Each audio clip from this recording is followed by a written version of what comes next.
ស្ដីអ្នកគ្នានៅក្នុងវីដេអូនេះខ្ញុំនឹងបង្ហាញអ្នកគ្នាអំពីរបៀបនៃការបម្លែងឯកសារ PDF ទៅជាឯកសារ Word បែបងាយៗតោះកុំឲ្យខាតពេលយូរមកមើលមួយខ្ញុំទាំងអស់គ្នាអញ្ចឹងជាដំបូងអ្នកគ្នាចូលមកកាន់ Google Chrome មកបន្តមកទៀតអ្នកគ្នាចូលមកកាន់កន្លែងនេះ Google App ចុចកន្លែង Google App មកបន្តមកទៀតអ្នកគ្នាចូលមកកាន់ Drive ចូលមកពីកាន់ Drive ហ្នឹងបន្តមកទៀតអ្នកគ្នាយកពាក្យថា My Drive នេះ My Drive នៅកន្លែងនេះបន្តមកទៀតអ្នកគ្នាមកស្ដាំយកពាក្យថា File Upload ចូល File Upload មកបន្តមកអ្នកគ្នាទៅរក File PDF ដែលអ្នកគ្នាចង់បំលែងឲ្យវាខ្លាយជា Word ហ្នឹងទៅរកវាមកឧទាហរណ៍ថានេះជា file របស់ខ្ញុំចុចលើវាយកពាក្យថា open មកបន្តមកទៀតនេះវាកំពុងតែដំណើរការហើយតាក់ទងជាមួយនឹងupload ហ្នឹងនៅពេលវា upload ហើយនេះគឺជា file PDF ហ្នឹងអញ្ចឹងដើម្បីឲ្យវាខ្លាយទៅជា file Word យើងមកចុចមកស្ដាំទៅលើវាមកយកពាក្យថា open with នេះ open with this យើងយកពាក្យថា Google Doc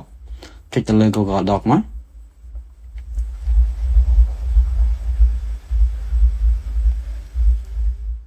តមកទៀតអ្នកនរគ្នាអាច copy ទាំងអស់នេះមក copy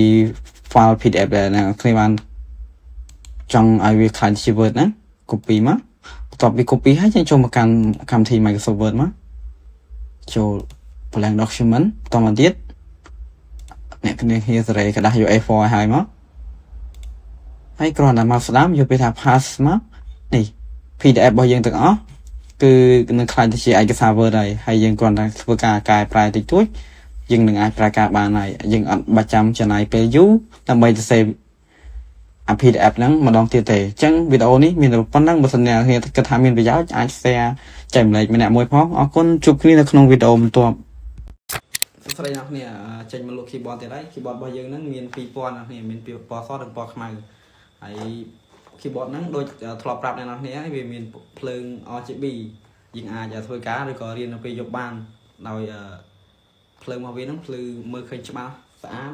អ្នកគ្នាមើលនៅក្នុងរូបនេះដឹងហើយដូចជាវីដេអូទៀតនៅចុងវីដេអូខ្ញុំដាក់វីដេអូបន្ថែមសម្រាប់ឲ្យអ្នកគ្នាមើលថាដាក់នៅពេលយប់វាស្អាតប៉ុណ្ណាអញ្ចឹងបើត្រូវការកុំភ្លេចលេខទូរស័ព្ទរបស់ខ្ញុំ088 62 67 663ហើយចំពោះតម្លៃធូរទេអ្នកគ្នា$10អីទីជួយទេកុំភ្លេចចាក់តមកឥឡូវនេះដើម្បីទទួលបានការចុះតម្លៃកាន់តែពិសេសសម្រាប់អ្នកនរគ្នាអរគុណជម្រាបលាចឹង keyboard វាមកជាឈុតចឹងអ្នកនរគ្នាវាមកឈុតមកស្អាតចឹងណានេះមានប្រអប់របស់វាត្រឹមត្រូវមាន keyboard ដាក់ចឹងមកគឺស្អាតដែរមែនតើអ្នកនរគ្នាចឹងបើត្រូវការអីកុំភ្លេចតាក់ទងខ្ញុំបានអរគុណ